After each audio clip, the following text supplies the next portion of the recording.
ठीक है, एक साल बाद 2027 में उत्तर प्रदेश में विधानसभा चुनाव का नया फ्रंट होगा और उसमें संभल वाला चैप्टर एक बड़ी भूमिका तय करने जा रहा है।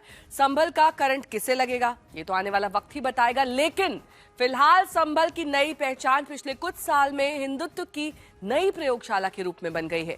पहले संभल में अवैध मदरसों और मस्जिद के खिलाफ प्रशासन का बुलडोजर एक्शन दिखा। अब अतिक्रमण के बाद बिजली चोरी के खिलाफ एक्शन तेज हो गया है। बिजली विभाग के अधिकारियों ने मुस्लिम बहुल इलाकों में छापेमारी की और बिजली चोरी पकड़े जाने पर कनेक्शन ही काट दिए। संभल से समाजवादी पार्टी के सांसद जियाउर रहमान बर्क के घर के आसपास पूरे इलाके में भारी पुलिस फोर्स के साथ बिजली चोरी पर नकेल कसी गई। अतिक्रमण के खिलाफ हुए 3 बुलडोजर एक्शन के बाद से संभल में तनाव है। अब संभल है तो सियासत होगी। पूरी रिपोर्ट देखिए।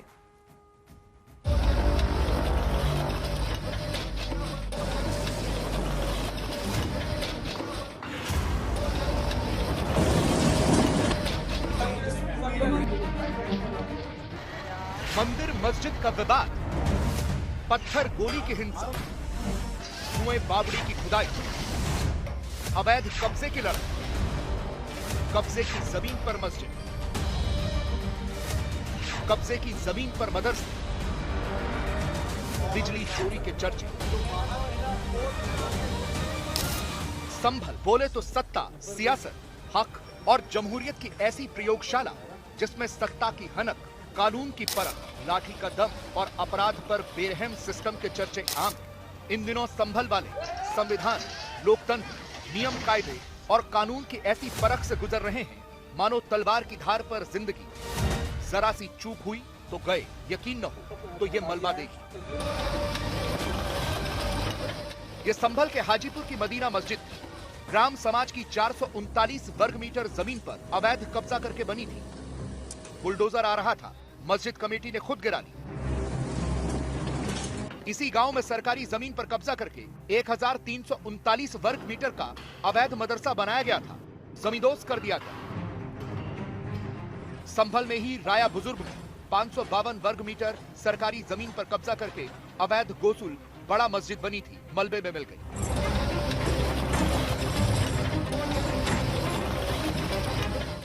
बुलडोजर पर सवार शासन में इलाके के हाकिम तहसीलदार कहते हैं सरकारी जमीन पर कब्जा जो अवैध पाया जाएगा, छत घर से जुदा हो जाएगा।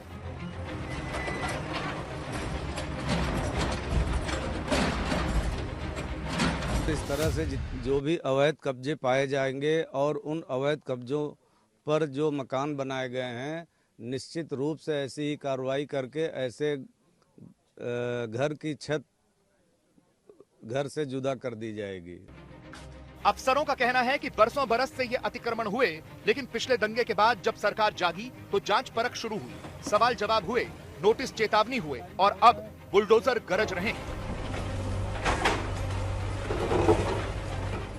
सलेमपुर, सलारपुर और हाजीपुर से लेकर राया बुजुर्ग तक संभल जिला प्रशासन मुट्ठी भींच चुका है। अब कोने कोने से अवैध अतिक्रमण हटा दिया जाएगा। इत्तेफाक बस इतना है कि इसकी जद में कहीं मस्जिद तो कहीं मदरसे ही पड़ जा रहे हैं। उत्तर प्रदेश में और भारतवर्ष में मंदिर, मस्जिद, गुरुद्वारा और चर्च सबका समान सम्मान है। हालांकि सरकारी जमीन पर से अतिक्रमण हटाने का अभियान पूरे उत्तर प्रदेश में चल रहा है, लेकिन संभल पर नजर इनायत कुछ खास है। योगी सरकार ने संभल में 1 वर्ष के भीतर 1000 से ज्यादा जगहों पर अतिक्रमण हटा दिया है। 62 हेक्टेयर से ज्यादा जमीन सिर्फ संभल में मुक्त कराई गई, जिस पर धर्म के नाम पर कब्जा कर रखा था। चक्रोड़, बंजर जमीन, तालाब, ग्राम सभा और सड़कों को अवैध कब्जे से आजाद कराया जा रहा है। 1 साल में 35 से ज्यादा अवैध धार्मिक स्थल और 2 हेक्टेयर से ज्यादा जमीन अवैध कब्जे से आजाद कराई गई। भारतीय जनता पार्टी की जो सोच है, जो कार्रवाई है, वो पक्षपातपूर्ण नजर आती है। सवाल इस बात का है कि पूरे देश में और उत्तर प्रदेश में अगर आप धर्म स्थल को अवैध की श्रेणी में गिनने लगेंगे और आप देखेंगे कि ये वैध बनी है या अवैध बनी है, तब तो फिर बहुत से धर्म स्थलों पे भी दिक्कतें होंगी। वैसे सीएम योगी साफ कहते हैं कि यूपी में टारगेट पर तो अपराध है, अपराधी हैं, गुंडे, माफिया, मवाली हैं। उत्तर प्रदेश में रहना है तो कायदा कानून मानना है। जाहिर है चोर फिर कहां बचेंगे। अंधेरी रात में खुद जिले के DM, SP, additional SP, SDM, 4 CO, 3 SDM, तमाम दलबल के साथ बिजली विभाग के एसई, एसडीओ, एससीएन, जेई और लाइनमैन को साथ लेकर रेड पर निकल पड़े। क्या दीपा सराय, क्या तीमारदास सराय, क्या रायसत्ती, क्या हयातनगर, क्या सराय तरीन, ताबड़तोड़ छापेमारी। कहीं 4 मंजिला इमारत में बिजली चोरी हो रही थी, कहीं घर के अंदर चोरी की बिजली से दूध की डेयरी चल रही थी, कहीं मस्जिद की छत से बिजली की चोरी हो रही थी, कहीं चोरी की बिजली से ई रिक्शा का चार्जिंग स्टेशन बनाया हुआ था। सारे के सारे पकड़े गए, नामजद रिपोर्ट बनी, मुकदमा हुआ और अब कार्रवाई की बारी है। कई बिजली चोरी पकड़ी गई है, जिसमें e rickshaw charging station, dairy का चलना, फैक्ट्री का चलना, उसके बाद जो कमर्शियल जितने भी एरिया हैं उनमें भी एक तरह से घरेलू कनेक्शन सभी ने ले रखे हैं।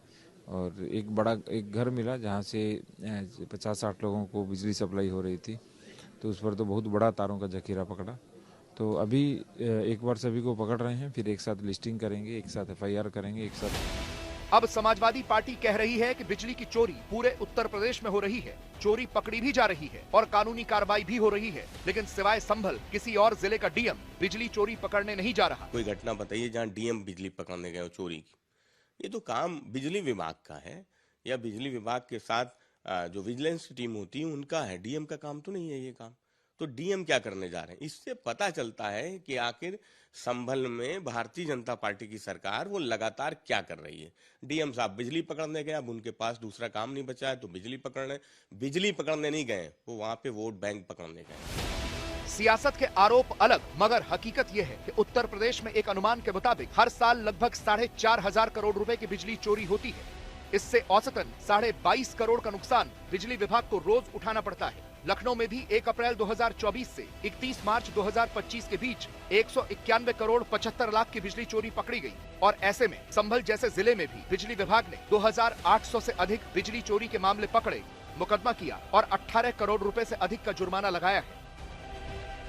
लेकिन विपक्ष का आरोप है कि ऐसी व्यापक कार्रवाई सिर्फ संभल में मजहबी बुनियाद पर की जा रही है, जबकि उत्तर प्रदेश के बड़े और औद्योगिक जिलों में बिजली चोरी की आशंका ज्यादा है। संभल से अभिनव माथुर के साथ समर्थ श्रीवास्तव, लखनऊ, आज तक।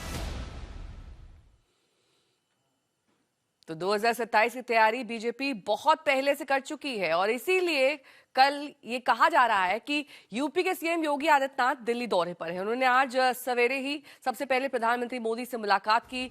योगी ने पीएम मोदी को राम मंदिर की एक रेप्लिका भेंट की।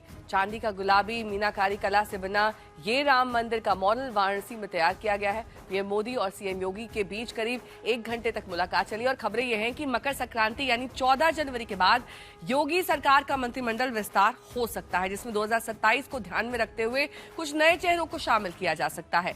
माना जा रहा है कि आज प्रधानमंत्री मोदी और सीएम योगी के बीच मंत्रिमंडल विस्तार के साथ जेवर एयरपोर्ट के उद्घाटन पर भी चर्चा हुई है। सीएम योगी ने पीएम मोदी के बाद जेपी नड्डा और बीजेपी के कार्यकारी अध्यक्ष नितिन नबीन से भी मुलाकात की है।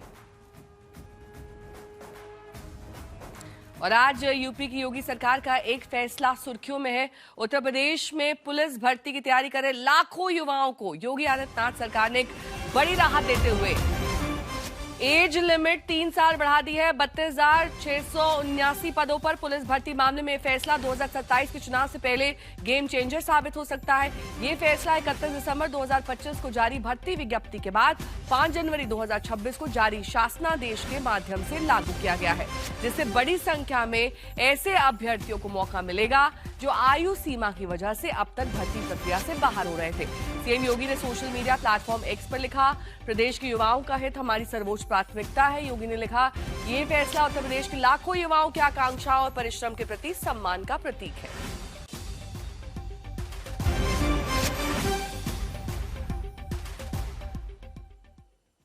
वहीं सुप्रीम कोर्ट ने दिल्ली दंगों के आरोपी उमर खालिद और शर्जील इमाम को जमानत देने से इनकार कर दिया है।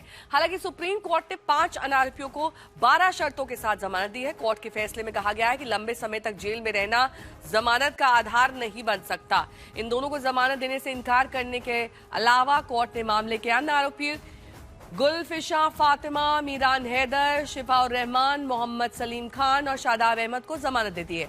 सुप्रीम कोर्ट ने कहा है कि उमर और शर्जील 1 साल तक इस मामले में जमानत याचिका दाखिल नहीं कर सकते और दिल्ली दंगों के मामले में शर्जील इमाम और उमर खालिद की मुख्य भूमिका है, इसीलिए सभी आरोपियों को हम समान रूप से नहीं देख सकते। इसी के चलते सुप्रीम कोर्ट ने दोनों आरोपियों को जमानत नहीं दी। साल 2020 में दिल्ली के पूर्वोत्तर इलाकों में हिंसा उस समय हुई थी जब सीएए और एनआरसी को लेकर विरोध प्रदर्शन चल रहा था। हिंसा और आगजनी के दौरान 53 लोगों की जान गई, जबकि करीब 700 लोग दंगों में घायल हुए थे।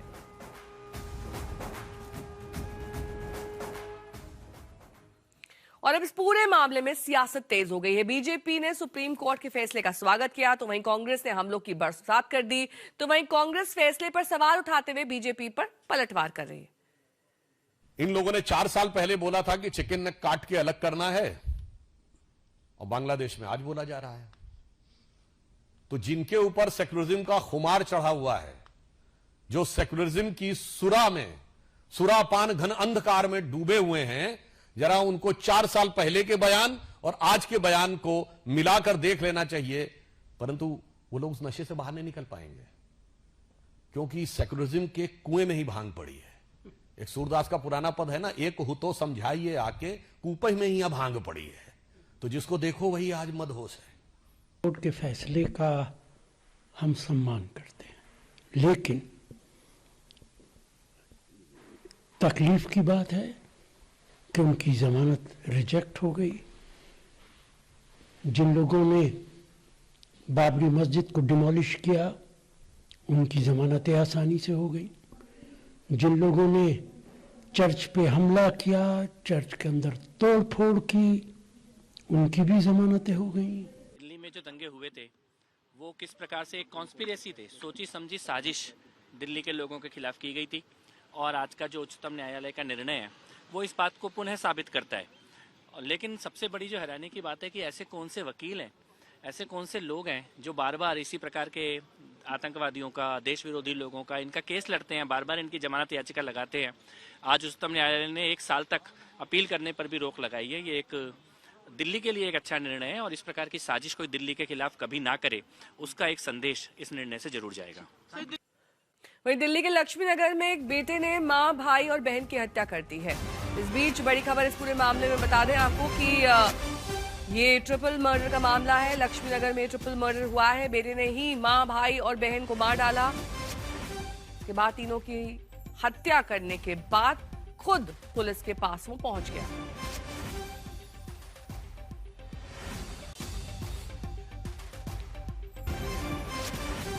वहीं महाराष्ट्र में 15 जनवरी को बीएमसी समेत 29 नगर निगमों में चुनाव होने हैं और इस बीच विपक्ष ने फडणवीस सरकार पर गंभीर आरोप लगाए। शिवसेना, यूबीटी और एमएनएस का आरोप है कि महायुति के नेता विपक्षी प्रत्याशियों को डरा धमकाकर और करोड़ों रुपए में खरीदकर चुनाव लड़ने से ही रोक दे रहे हैं, जिससे महायुति के 70 प्रत्याशी निर्विरोध ही चुनाव जीत गए हैं। एमएनएस का आरोप है कि शिंदे और बीजेपी के बीच इतना कंपटीशन बढ़ गया है कि उम्मीदवारों का रेट 50 लाख से बढ़कर 7 करोड़ हो गया है। एमएनएस नेता अविनाश जाधव ने राज्य चुनाव आयुक्त से मुलाकात की और 70 महायुति उम्मीदवारों के निर्विरोध चुनाव जीतने के मामले में कोर्ट में याचिका दायर की। जाधव ने दावा किया कि मेरे पास शिवसेना यूबीटी के उम्मीदवार को नाम वापस लेने के बदले 5 करोड़ के ऑफर देने के पुख्ता सबूत हैं। हालांकि बीजेपी इसे विपक्ष की हताशा करार दे रही है। महाराष्ट्र में 29 म्युनिसिपल कॉर्पोरेशन में चुनाव है। एमएमआर पे अगर लक्ष्य केंद्रित करें तो कई ऐसी जगह है, कल्याण डोंबिवली, थाने, जहां पर उम्मीदवारों ने फॉर्म भरा उसके बाद वापस ले लिया। ये अपोजिशन के जो कॉर्पोरेटर से उनके साथ हुआ है। अविनाश जाधव इस वक्त हमारे साथ है महाराष्ट्र नवनिर्माण सेना से। 60 जगहों पे सीट्स ऑलरेडी महायुति जी चुन के आ गई है, ऐसी बात कही जा रही है। आपने स्टेट इलेक्शन कमिश्नर से मिलकर मुलाकात की, बात की, इस विषय पर क्या कहना? मुझे लगता है कि इसके पहले भी बहुत सारे इलेक्शंस हुए और एक हाथ जगह पे ऐसा होता था कि चुन के आता था, कोई पेपर कम है या ऐसी चीजों पे। लेकिन इस बार हुआ ऐसे कि जो अपोजिशन की जो सत्ताधारी पार्टी है उन्होंने अपोजिशन के जो कैंडिडेट है उनको पकड़ा, उनको 5-5 करोड़ रुपए दिए, उनको 5-5 करोड़ के ऑफर किए गए।